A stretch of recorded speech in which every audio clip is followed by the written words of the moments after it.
The Secret Seven, Chapter 1, Plans for an SS Meeting.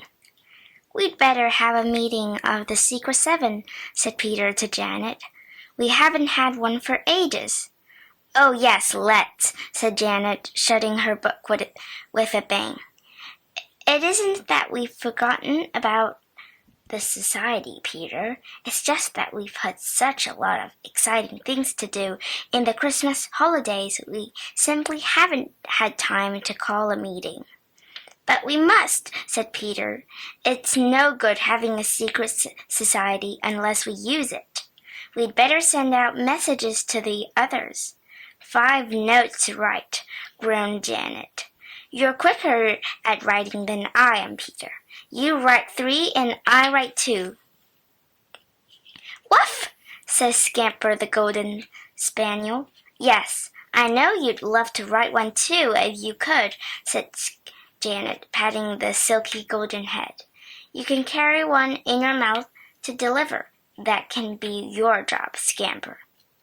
"What shall we say?" said Peter, pulling a piece of paper towards him and chewing the end of his pen as he tried to think of words. "Well, we'd better tell them to come here, I think," said Janet. "We could use the old shed at the bottom of the garden for a meeting place, couldn't we? Mummy lets us play there in the winter because it's next to the boiler that heats the greenhouse, and it's quite warm." "Right," said Peter, and he began to write. "I'll do this message first, Janet, and you can copy it. Let's see. We want 1 for Pom, 1 for Cullen, 1 for Jack, 1 for Barbara. Who's the 7th of us? I've forgotten." "George, of course," said Janet. "Pom, Cullen, Jack, Barbara, George. You and me. That's the 7, the Secret 7. It sounds nice, doesn't it?" The 7 Society was one that Peter and Janet had invented. They thought it was great fun to have a little band of boys and girls who knew the password and who wore the badge, a button with SS on. "There you are," said Peter, passing his sheet of paper to Janet. "You can copy that." "It doesn't need to be my best writing, does it?" said Janet. "I'm so slow if I have to do my best writing." "Well, so long as it's readable," said Peter. "It hasn't got to go by post." Janet read what Peter had written. "Important. A meeting of Secret 7 will be held tomorrow morning in the shed at the bottom of our garden at 10 o'clock. Please give password." "Oh, what was the last password we had?" said Janet in alarm. "It's so long since we had a meeting that I've forgotten." "Well, it's a good thing for you that you've got me to remind you," said Peter. "Our latest password was Wenceslas because we wanted a Christmas event. Fancy you forgetting that." "Oh, yes, of course. Good King Wenceslas," said Janet. "Oh dear, now I've gone and made a mistake in this note already. I really mustn't talk while I'm doing it." There was a silence as the 2 of them wrote their notes. Janet always wrote with her tongue out, which made her look very funny, but she says she couldn't write properly unless her tongue was out, so out it had to come. Peter finished first. He let Scamper lick the envelopes. He was good at that. He had such a nice big wet tongue. "You're a very leaky dog," said Peter, "so you must be pleased when you have things like this to leak. It's a pity we're not putting stamps on the letters, then you can lick those too." "Now shall we go and deliver the secret messages?" said Janet. "Mummy said we could go out. It's a nice sunny morning, even if it's cold."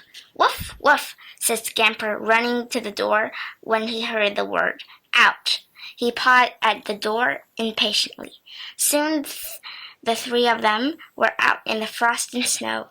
It was lovely. They went to Colin's first. He was out, so they left the note with his mother. Then to George's.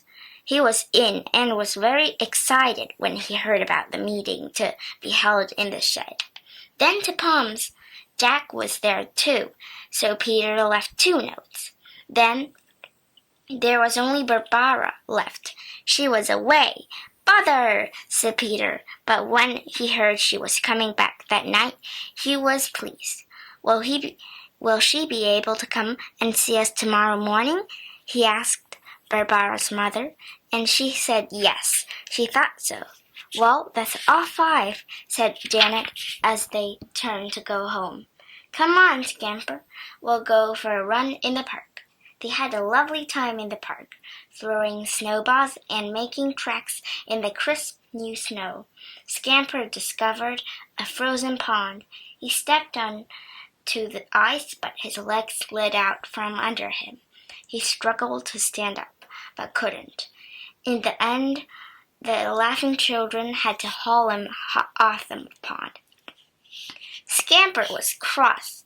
He turned and growled at the pond. He didn't understand it at all. He could drink it in the summer and paddle in it. Now look at it. Something strange had happened, and he didn't like it. That afternoon, the 2 children and Scamper went down to the old shed. It was warm because the boiler was going well nearby to heat the big greenhouse. Peter looked round. "It feels quite cozy. Let's arrange boxes for seats and get the old garden cushions out.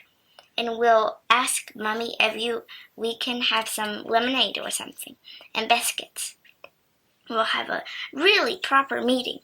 They pulled out some boxes and fetched the old cushions. They laid sacks on the ground for a carpet, and Janet cleaned a little shelf to put the lemonade and biscuits on, if their mother let them have them. "There are only 5 boxes that are sittable on," said Peter. "Someone will have to sit on the floor." "Oh, no, there are 2 enormous flower pots in the corner over there," said Janet. "Let's drag them out and turn them upside down. They'll be fine to sit on then." So, with the 5 boxes and 2 flower pots, there were seats for everyone. The bell rang for tea.